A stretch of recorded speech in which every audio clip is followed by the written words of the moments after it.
Hello everyone, welcome to என் சுவை தனி சுவை. இன்றைக்கி நான் ஸ்வீட் பொட்டேட்டோ வச்சு கட்லெட் பண்ண போகிறேன். வாங்க பார்க்கலாம். ஒரு பாத்திரத்தில் ஸ்வீட் பொட்டேட்டோவை இந்த மாதிரி கட் பண்ணி ஒரு 15-20 மினிட்ஸ் வேக வச்சு எடுத்துக்கணும்.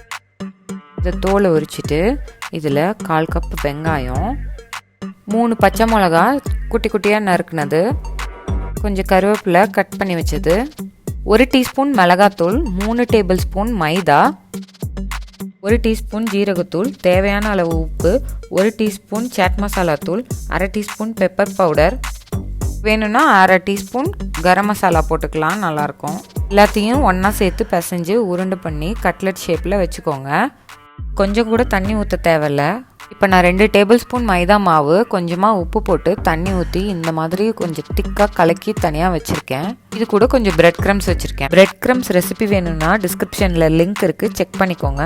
இப்போது உருண்டை பண்ணி வச்சுருக்கேன் இந்த கட்லெட் பீஸை லைட்டாக ஃப்ளாட் பண்ணிவிட்டு மைதாவில் 2 பக்கமும் படுற மாதிரி டிப் பண்ணி ப்ரெட்டில் கோட் பண்ணி எடுத்து தனியாக வச்சுக்கணும். இப்போ தனியாக ஒரு பாத்திரத்தில் இந்த மாதிரி எண்ணெயை காய வச்சுக்கோங்க.